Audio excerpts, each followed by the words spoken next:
Hello, everyone. I'm Chris.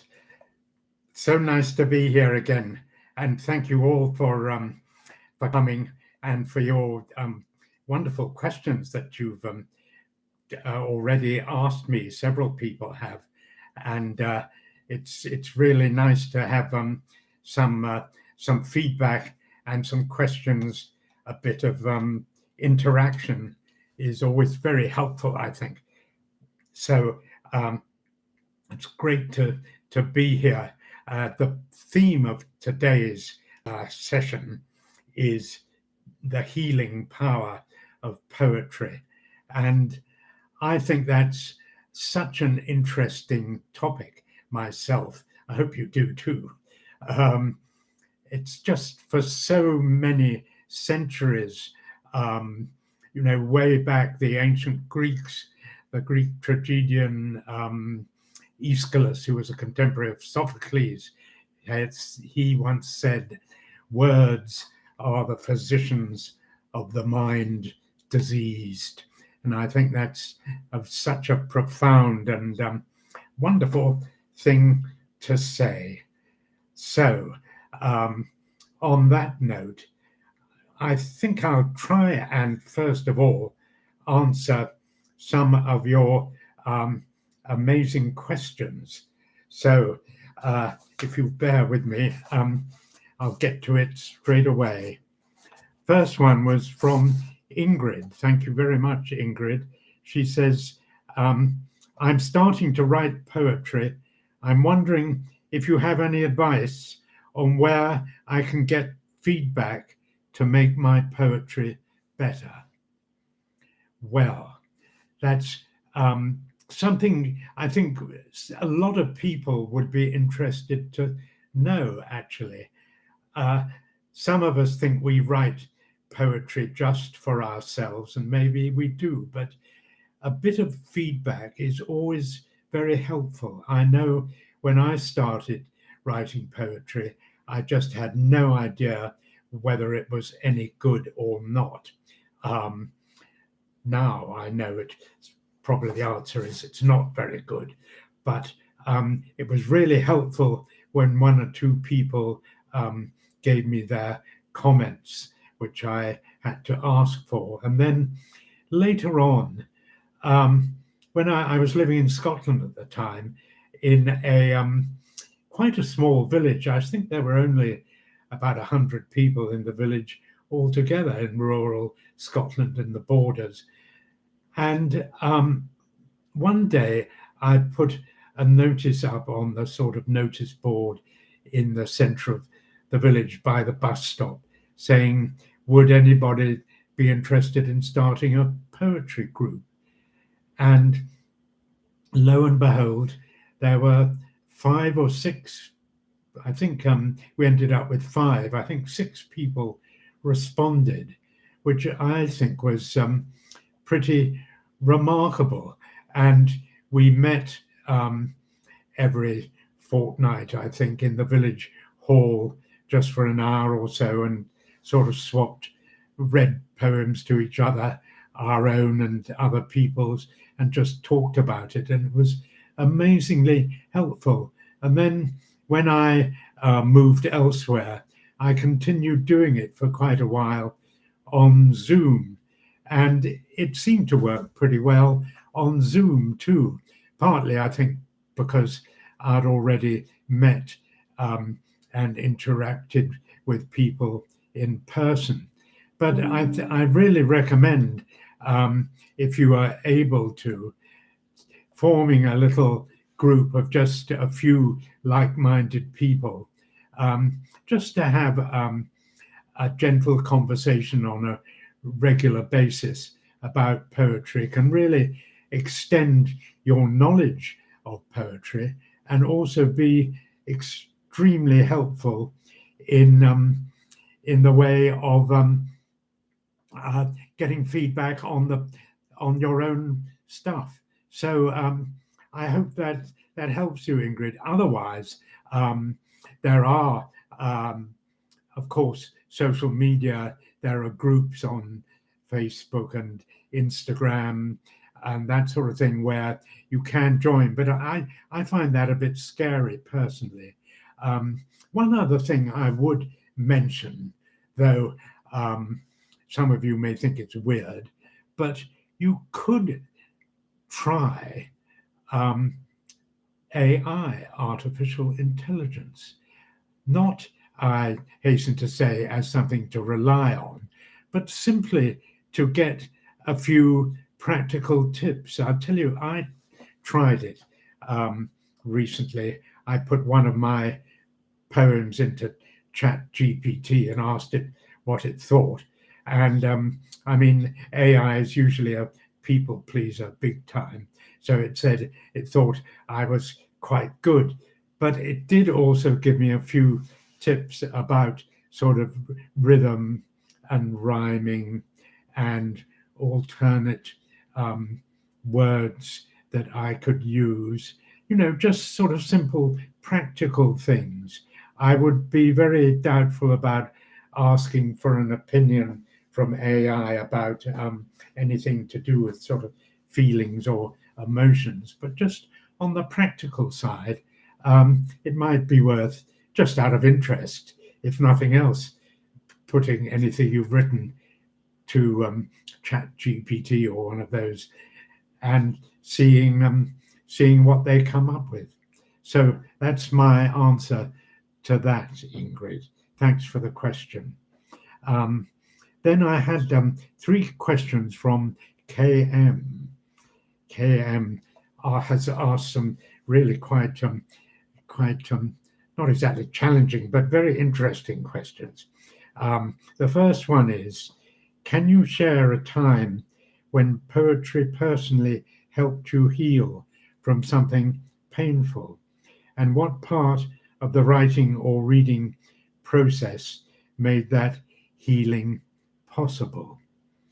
Well, poetry has been around in my life on and off since school days. I don't think I saw it as a means of healing in my school days or in my youth, but later on, I did find life for quite a long period became pretty difficult. That was to do with mostly self-inflicted stuff about relationships and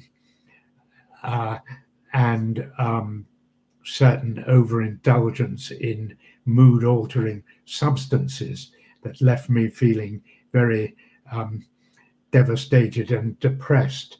And I can think of several occasions when poetry helped me, both reading and writing. The poem that I used to read a lot that somehow really spoke to me, though it's not actually desperately profound, but it always gave me a bit of encouragement. And it's Christina Rossetti's poem Uphill, which is, I'll read it in a second. Christina Rossetti, I've always absolutely loved her poetry, partly, I think, because she was herself a troubled soul. She did have certain problems with depression and sort of mental health generally in later life. And she also, I think, wrote very calm but understanding and really kind sort of poetry as well that really speaks to me. And I often, through many, many years, and I still do read this poem, but I first read it, 50 years ago, at least, probably more. It's Uphill. I'm going to read it now. It never fails to send a shiver down my spine. I don't know why, but see what you think. Uphill. Does the road wind uphill all the way? Yes, to the very end. Will the day's journey take the whole long day? From morn till night, my friend.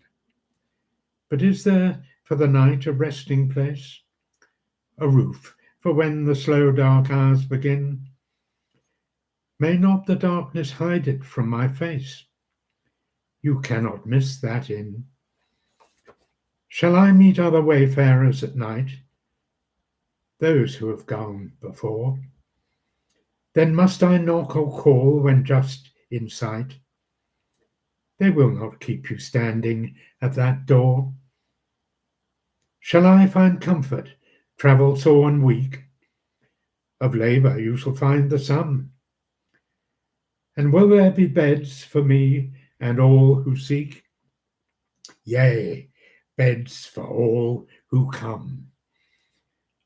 I just somehow I've always found that poem tremendously comforting and inspiring, though actually it's not that sort of really desperately deep or profound, but I absolutely love it and I shall continue to read it. And I hope you like that too. So I also wrote poetry from time to time in moments. Perhaps I'll just read you one that I wrote when a relationship was going really bad.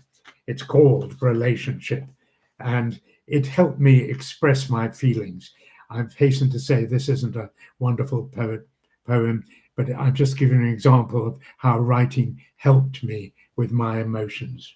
This is called Relationship. We shouldn't start again now. We know how much it took, how many times we parted, regretting that it started. Another time, another place, then yet another fall from grace, repeatedly forgetting our little history book. Yet still we come together, reluctantly it's true, as if we feel that somehow some good can still come through. Although we don't look forward, nor wish to view the past, let's seize the present moment as if it were our last. That sort of somehow helped me release a lot of intense frustration and angst and anxiety about a relationship at the time. As I say, it's not great poetry, but that's trying to answer your question, KM. Another question from the same person is, while compiling poems from different writers, did you notice certain themes or writing styles that consistently created a sense of healing or comfort? Yes, I did. I found, I think probably on balance, female writers are much more comforting for me. I think I like quiet, contemplative, introspective poetry, where particularly when I, am in need of a bit of emotional healing. I'm not very fond of sort of big historical epic poems or that sort of thing. They don't usually sort of do very much for me, though some of them are very sort of inspiring. It's very difficult to generalize. I was going to say, I wouldn't go for sort of emotional healing to someone like Tennyson or Byron, but then I thought, well, Byron had a lot of problems himself. He had a terrible childhood and was born with a club foot, and probably for him, poetry writing was quite a lot of self-therapy involved in that. So, one shouldn't really write off anyone, I think. But I did notice certain themes, a lot of certainly after the 19th century, poetry became a lot more introspective, and poets became much more ready to really pour out their feelings and their hang-ups of all kinds. And that can be very helpful. People like Anne Sexton and Mary Oliver and so many great poets have really, Dylan Thomas, poured out their innermost feelings. And that had been very helpful to me when I see someone else doing it, I think I can do that, even though not as well. So that's trying to answer that question. Then here's another. When someone feels overwhelmed or emotionally stuck, what kind of poem do you usually recommend they start with to begin healing? Well, I think I would start by suggesting they read a very gentle but sort of introductory poem. There are many that you could give to someone trying to sort of hopefully get them to take that first step. I very much like this poem by Mary Oliver that I'm going to read, called The Journey. And it talks about sort of deciding to make a change in your life and doing something about it. It's called The Journey. One day you finally knew what you had to do and began, though the voices around you kept shouting their bad advice, though the whole house began to tremble and you felt the old tug at your ankles. Mend my life, each voice cried. But you didn't stop. You knew what you had to do, though the wind pried with its stiff fingers at the very foundations, though their melancholy was terrible. It was already late enough, and a wild night, and the road full of fallen branches and stones. But little by little, as you left their voices behind, the stars began to burn through the sheets of clouds, and there was a new voice which you slowly recognized as your own, that kept you company as you strode deeper and deeper into the world, determined to do the only thing that you could do, determined to save the only life you could save. I think that's a very kind but very profound poem, showing, how we've sometimes realized that we can't let things carry on the way they were before. We've got to sort of step into the dark and try something new.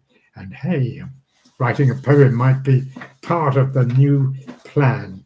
So that's the sort of thing I say to people to get them writing.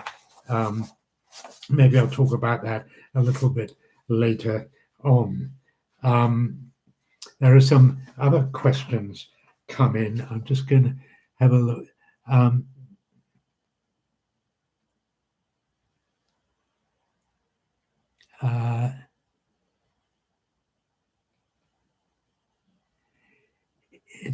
Here's one from Barb. In school a long time ago, we asked to memorize poems and we were asked to memorize poems and passages from the Bible. To this day, those bits and pieces come back, the little treasures. Which are your favorites you've learned by heart? Gosh. Well, I think the Bible is an extraordinary collection of some very, very poetic moments. I mean, I think of the Psalms, for example. Some of them are absolutely astonishingly beautiful, I think. Sort of by the waters of Babylon, where we lay down, and yea, we wept, for we remembered Zion. I mean, it's such a beautiful way of putting into words the awful sort of trauma of being in a foreign land, being displaced, and other psalms. The Lord is my shepherd; I shall not want. He leadeth me. All that is so beautiful, and it shows you how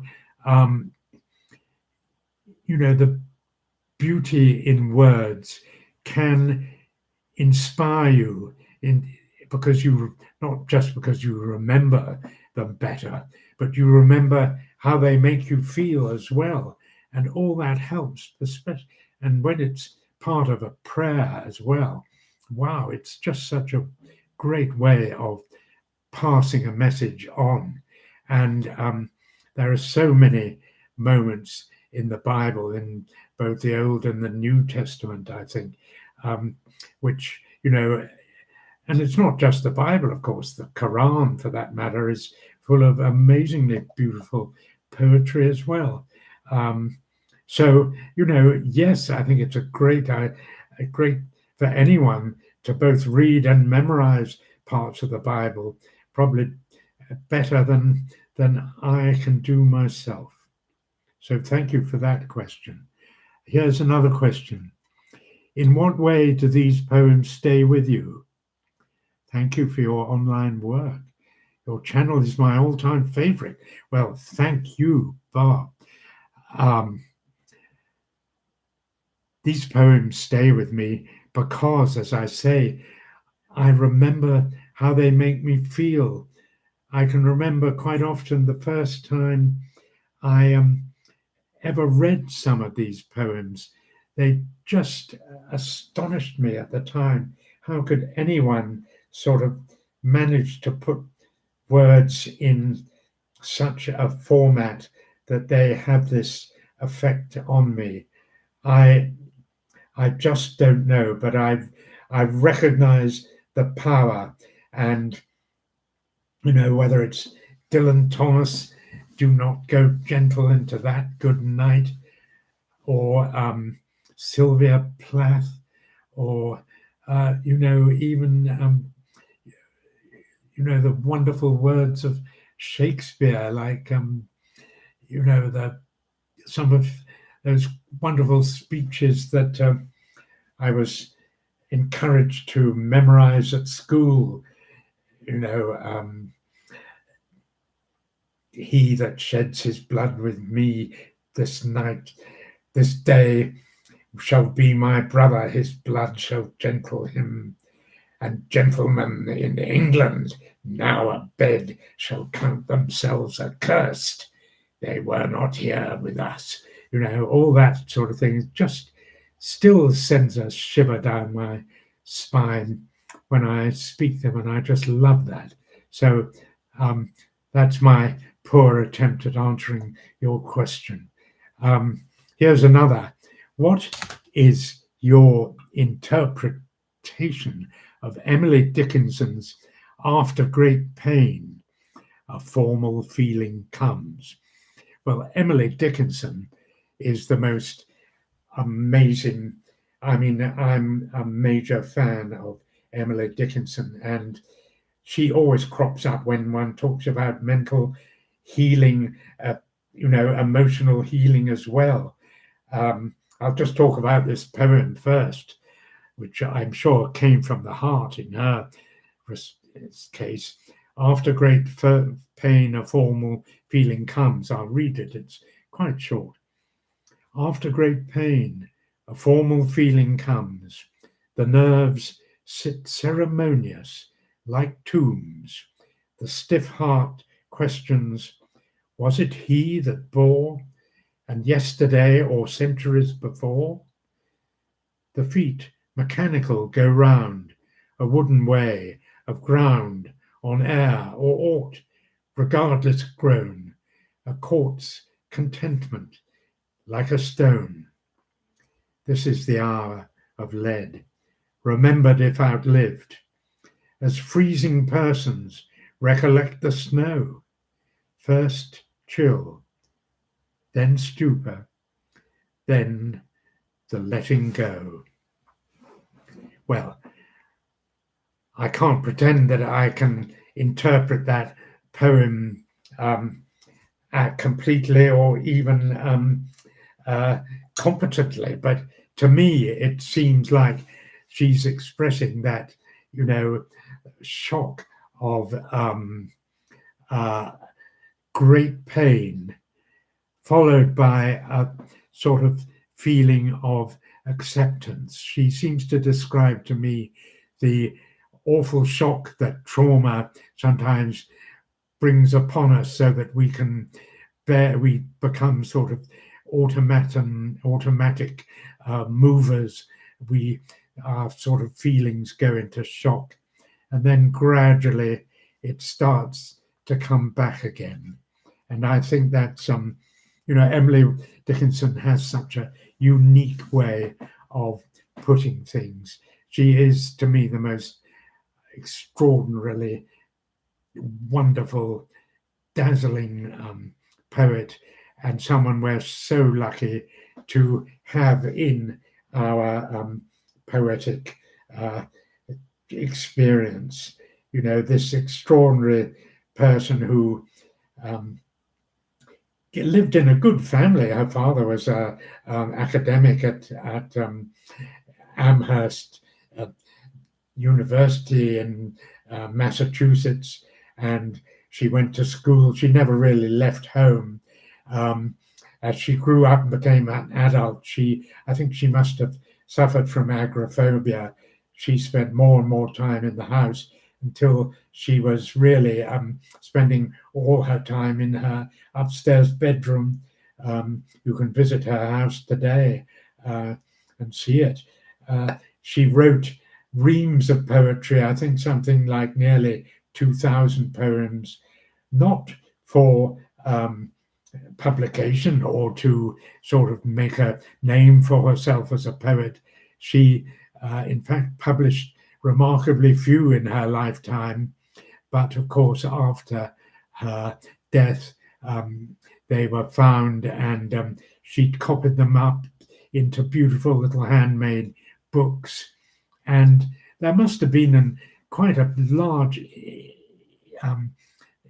part of self-therapy in the whole process of Emily Dickinson's poetry. Some of them are so unique, very personal, and all really to do with emotions and relationships. A wonderful person, and as I say, someone we're so lucky to have to refer to for the rest of our lives, really, and particularly anyone trying to write a poem. It's just so amazing, I think. In fact, I think I might read her amazing, very famous poem about hope. Hope is the thing with feathers. I love this too. It's just no one but Emily Dickinson could have written it. No one but her could have seen hope in such a way as this. Hope is the thing with feathers that perches in the soul and sings the tune without the words and never stops at all. And sweetest in the gale is heard, and sore must be the storm that could abash the little bird that kept so many warm. I've heard it in the chillest land and on the strangest sea, yet never in extremity it asked a crumb of me. Isn't that wonderful? I think Emily Dickinson, gosh, I could go on about her forever, but I'll leave it at that. And thanks for the question.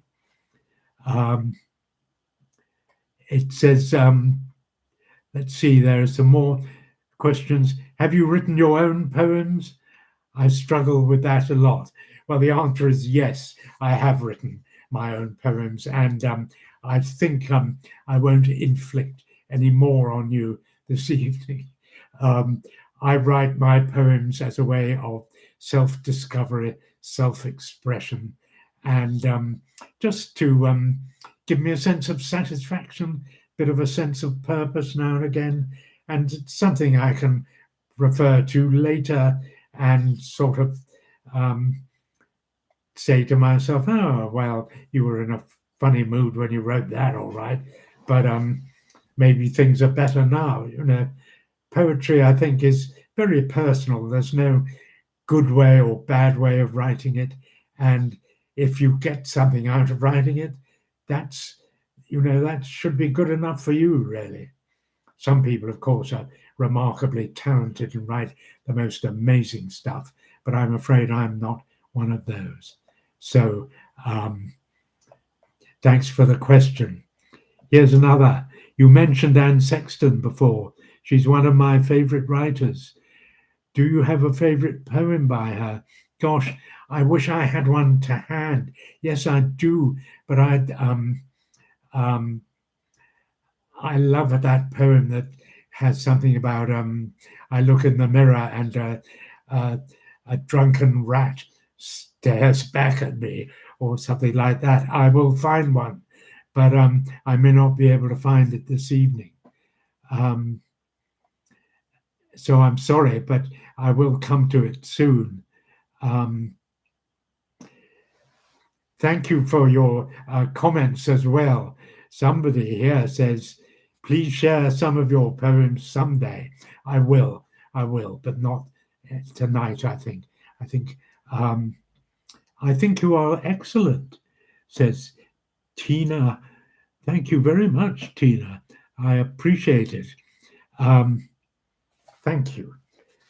Well, those are the questions so far. My friend Peter has joined me in Edinburgh, and he's going to be looking out for more questions, and he'll pass them on to me when I hope when we get some more. I wanted just to speak a little bit about, the way poetry is such a metaphor for life, and so much of life is about journeys, and so many stories and poems are about journeys. And maybe there's a connection.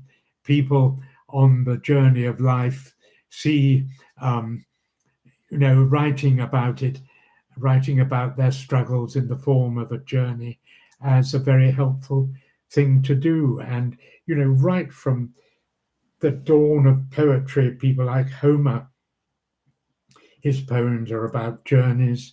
Dante writes about journeys. So many other great poets and writers, Cervantes in Spain, Don Quixote is about a journey, so many of them. And I think it's a great sort of metaphor for life. And I wanted to read a poem that I think is, simply reading it is therapeutic, in the sense that it is inspiring. It's by Tennyson, who can be inspiring, though he sometimes goes on a bit, in my view. But I love his poem. This is one of the first poems I read as a schoolboy, and it has stayed with me ever since. And I'm going to read bits of it because it's a longish poem, but I'll try and explain the bits that inspired me as in my youth, and see what you think of this.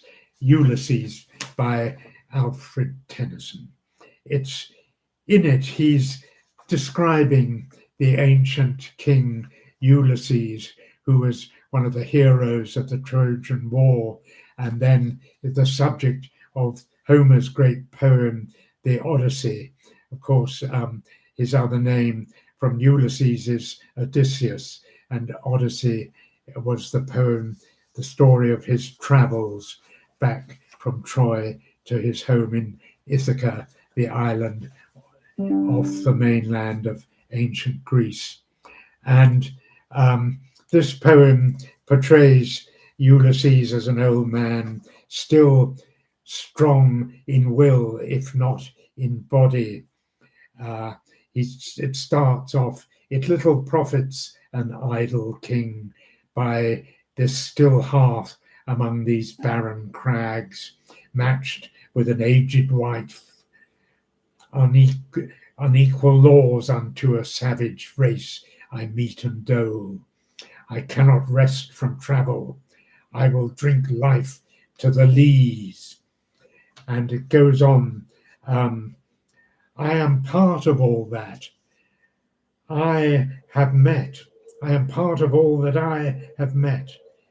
Yet all experience is an arch where through gleams that untravelled world whose margin fades forever and forever when I move. I think that is such a wonderful image.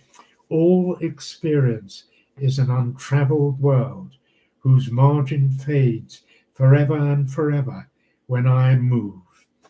In other words, he's saying, get as much as experience as you can. Experience is an untraveled world. Unless you've tried it, unless you've started your journey, you won't know where it's going to take you. How forever and forever when I move, how dull it is to pause, to make an end, to rust unburnished, not to shine in use. In other words, there's nothing worse than not trying, never trying. As though to breathe were life. Life piled on life were all too little, and of one to me little remains. But every hour is saved from that eternal silence, something more, a bringer of new things. And he goes on in that vein, and it's just so inspiring and wonderful. And he says, "'Tis not too late to seek a newer world. Come, my friends, push off, and sitting well in order, smite the sounding furrows. For my purpose holds to sail beyond the sunset.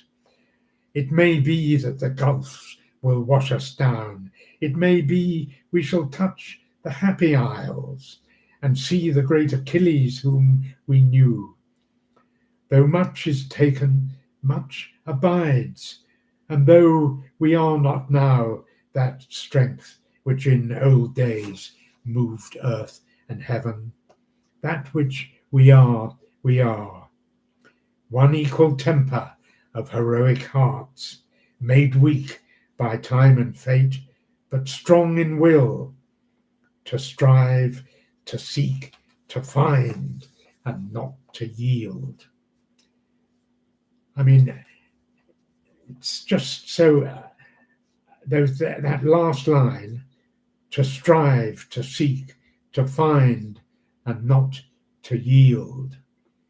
That happens to be the motto written under the Olympic Games movement. That is the Olympic kind of motto or mantra, to strive, to seek, to find, and not to yield. It's just, to me, amazingly inspirational. And, if you want to give yourself a bit of therapy when you're down, try reading that. And it really does inspire, I think. A poem that inspires in another way when you're feeling down is more modern. I think it's an equally pretty gobsmacking piece of work by that astonishing poet Maya Angelou, the American black poet who wrote a wonderful series of poems in the 20th century. And this one, I think when you read it, it's unforgettable. I think you'll never forget it. You may remember only the details, but I'm going to read it now because it's just so astonishing. It's called "Yet Still I Rise." You may write me down in history with your bitter, twisted lies. You may trod me in the very dirt, but still, like dust, I'll rise. Does my sassiness upset you? Why are you beset with gloom? 'Cause I walk like I've got oil wells pumping in my living room? Just like moons and like suns with the certainty of tides, just like hopes springing high, still I'll rise. Did you want to see me broken, bowed head and lowered eyes, shoulders falling down like teardrops, weakened by my soulful cries? Does my haughtiness offend you? Don't you take it awful hard, 'cause I laugh like I've got gold mines digging in my own backyard. You may shoot me with your words, you may cut me with your eyes, you may kill me with your hatefulness, but still, like air, I'll rise. Does my sexiness upset you? Does it come as a surprise that I dance like I've got diamonds at the meeting of my thighs? Out of the huts of history's shame I rise, up from a past that's rooted in pain I rise. I'm the black ocean leaping and wide, welling and swelling, I bear in the tide. Leaving behind nights of terror and fear, I rise into a daybreak that's wondrously clear. I rise, bringing the gifts that my ancestors gave. I am the dream and the hope of the slave. I rise, I rise, I rise. It makes me feel quite exhausted reading it, but that is the poem of somebody who is not going to be pushed around or be a victim of history.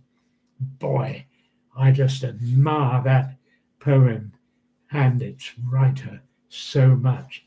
I just think, wow, we could all learn from her. Maya Angelou. If you don't know her poetry, read it. Please read it. Gosh, I'm getting a bit washed out. Another person has read saying, I've received my copy of Pulp Verses. That's my book. Gosh, thank you very much. And they say, I adored it. Wow, I better show you the book. Yeah, you are. You can still buy it on Amazon if you like. I loved how you picked classic Hope comics to pair with your poems. It makes me ask, are you a fan of comics or graphic novels? Yes, I do like comics, actually. I can't say I sit and read them cover to cover, but I love the idea of comics. They're such a great way of communicating with children and grown-ups, I may say. And I think the idea of combining writing and images is wonderful. And I think it goes for poetry just as much as prose, the written word, which is why I put them together in my book. Not many people seem to have done that.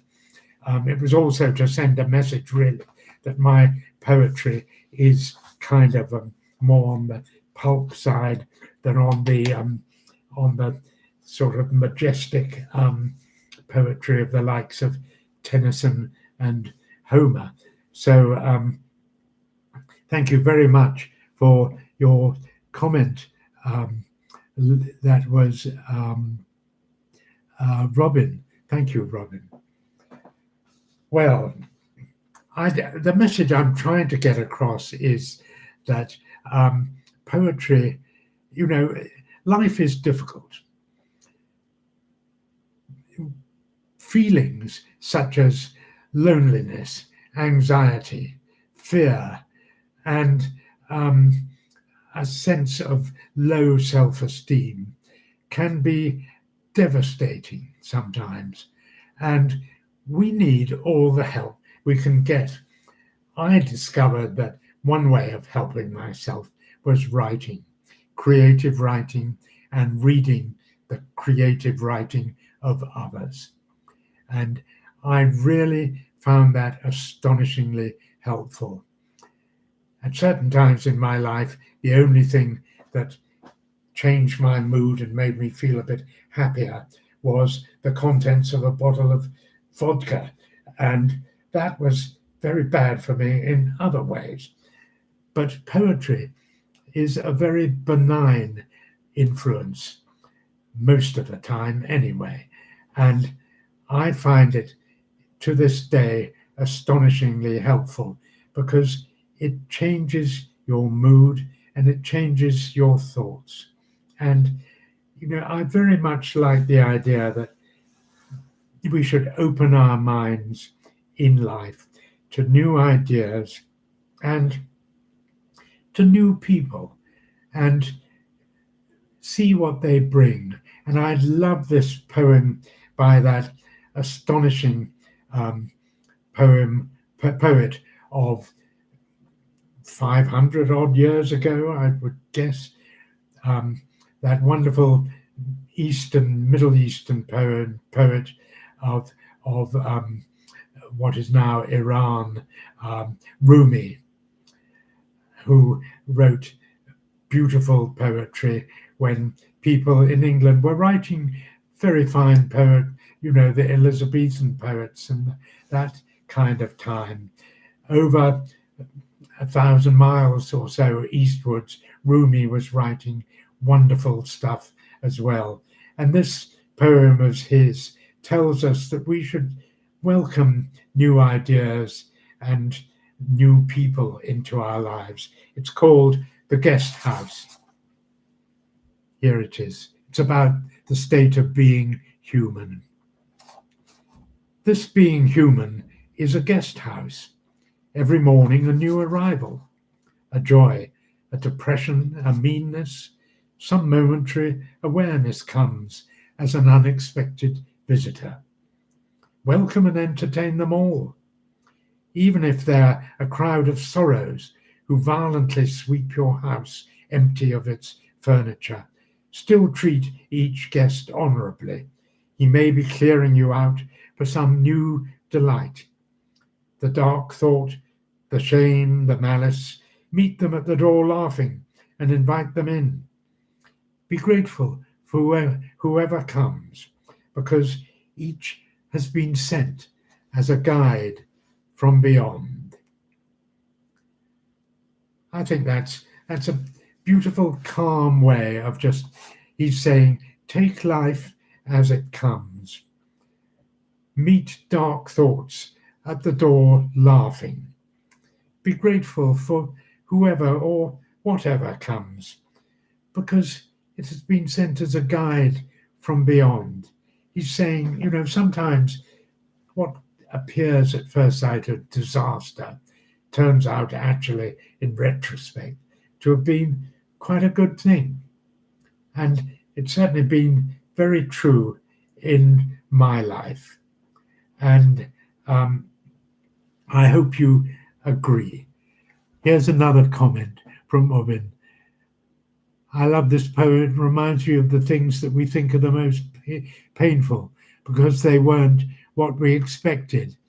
And they end up being the most wonderful things for us to experience. I totally agree, Robin. Thank you very much.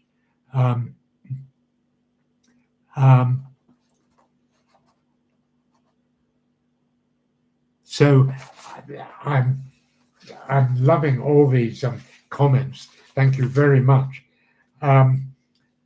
Another way of poetry helping us can be sometimes as a way of comforting us when we've been through a difficult time, and difficult times often in everyday life have a funny habit of being to do with relationships. There's always some sort of relationship at the bottom of things, I find. And when strong emotions, love, or equally hate are involved, it can leave us really devastated. But sometimes when that happens, we have to just take a little while to sit back and start giving ourselves a bit of kindness, a bit of self-care, a bit of self-love, perhaps. So I'm going to read this wonderful poem by another 20th century poet, Derek Walcott. And I think this is extremely beautiful too, and very meaningful. It's called Love After Love.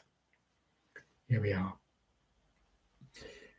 The time will come when, with elation, you will greet yourself arriving at your own door, in your own mirror, and each will smile at the other's welcome. I love that. And say, sit here, eat.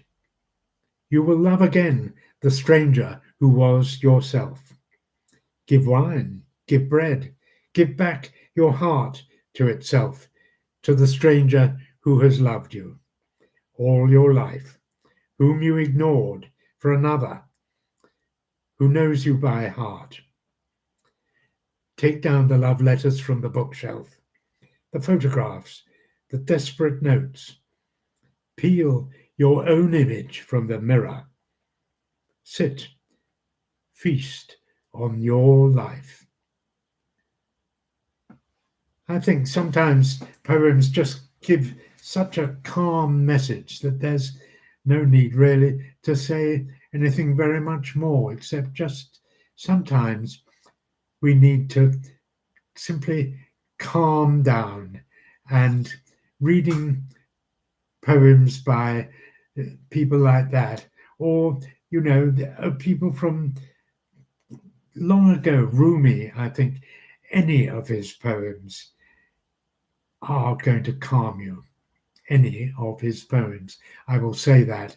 I'll stick my neck out and say, if you just Google Rumi and read the first poem that comes up, it will have a calming influence on you. I think he's a wonderful, wonderful poet. And gosh, we're coming sort of towards the end of this session, I fear. Well, maybe you've had enough, but it's really helped me. I wanted to just read a poem which is, I think, about sort of the inner self, and also about life as a journey. And it's also quite relevant because we're at the start of winter. This poem is by the American poet Theodore Roethker, who was a sort of follower of T.S. Eliot. I may be wrong about that, but he was, I think he was influenced by Eliot, certainly. And I very much like his poetry. This is called It Was Beginning Winter. And I love this for its calmness, its voice of sort of peace and the idea of humanity, really. Here we are. It was beginning winter, and in between time, the landscape still partly brown, the bones of weeds kept swinging in the wind above the blue snow. It was beginning winter. The light moved slowly over the frozen field, over the dry seed crowns, the beautiful surviving bones swinging in the wind. Light travelled over the wide field, stayed. The weeds stopped swinging. The mind moved, not alone, through the clear air in the silence. Was it light? Was it light within? Was it light within light? Stillness becoming alive, yet still. A lively, understandable spirit once entertained you. It will come again. Be still. Wait. And that's it. That's all the poem. I think it's beautiful. Thank you so much for listening. I just one very last thing. Somebody asked me if I would read a bit of Wallace Stevens, that extraordinary poem. Poets and poetry comes in all forms and shapes. Wallace Stevens, if you met him on a bus, you'd think he was the most ordinary person there, just sitting there in a suit and tie, gazing out the window probably. But he was probably composing a poem in his mind. He worked for an insurance company during the day and wrote poems sometimes on the way to work or at home in the evening. His view on life and the things he saw around him are utterly unique, and some of his poems are slightly tongue-in-cheek, inviting us simply to look at life in a different way. And that's all he tries to do sometimes. He wrote a famous poem called 13 Ways of Looking at a Blackbird, which is quite simply that. It's 13 verses of ways of looking at a blackbird. I'm not going to read them all because you might fall asleep, but I think they're well worth reading. I love it myself. And the message he's trying to give, I think, is that we should all sit up and look at ordinary things around us and try and see them in a different way.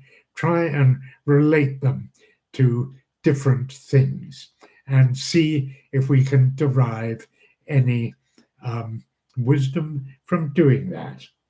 I'm just going to read one or two of Wallace Stevens's 13 Ways of Looking at a Blackbird. 1. Among 20 snowy mountains, the only moving thing was the eye of the blackbird. 3. The blackbird whirled in the autumn winds. It was a small part of the pantomime. 4. A man and a woman are one. A man and a woman and a blackbird are one. 8.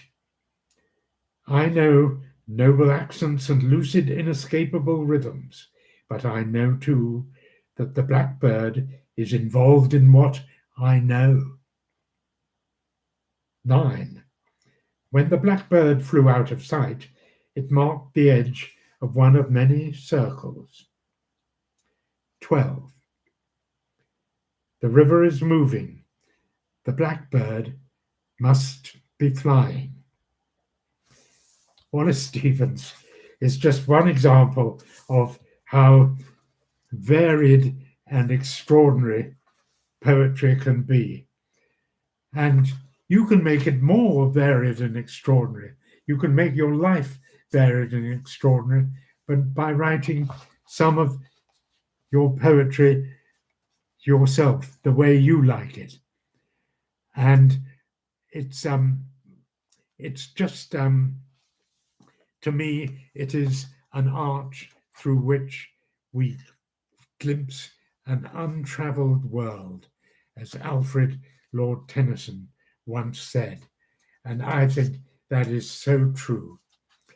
Poetry, this is, I promise, my very last poem, is often something that people suffering trauma are asked to do when they are so traumatized that they can hardly speak because normal words are impossible to formulate. Sometimes people trying to help them say, try writing a little poem about your experiences. And this poem I'm going to read was written by a lady who'd experienced the 9/11 awful Twin Towers disaster that's now over 20 years ago. She wrote this brilliant poem called The Lady Cried, which is a poem not just of trauma, but of hope and of picking ourselves up again as well. The Lady Cried. I think the lady in question is the lady of the Statue of Liberty in New York Harbor. Here we are. The Lady Cried. The golden door of freedom opens far and wide to welcome throngs of men and women who choose to come inside. One tragic September dawn, the golden door was breached by terrorist visions of wild, attempting to destroy our nation and cast our freedom aside. The lady cried. We reflect on the chaos and ruin rendered that day and mourn the loss of our nation's family. Amidst the rubble and devastation, we stand united, looking to Our Lady as we pray to keep faith boundless and freedom alive. The lady cried. When we think about this tragedy, we feel a connected sadness for those who died. We pray for the families. We pray for the victims who were blessed to survive. As we attempt to help each other heal, the balm of unity and strength must be applied. Our nation must band together. The lady cried. Let us tear down the walls that separate us, the walls of discrimination and hate, the walls of racial, cultural, and religious intolerance. We must embrace the value of humankind to keep our nations great, to keep the promise of liberty for one and all across each generation, and the binding cord of strength is ours in this our great nation. The lady cried. Isn't that a wonderful poem of hope and refusal to give up? Isn't poetry wonderful? I think you're wonderful for coming along this evening. Thank you all so much for being here and listening, and for your great comments as well. Let's try and do it all again next week. Thanks all for listening. I'll say goodbye now. And thanks, Peter, for being there helping. Thanks, everyone. See you again soon, I hope. Bye.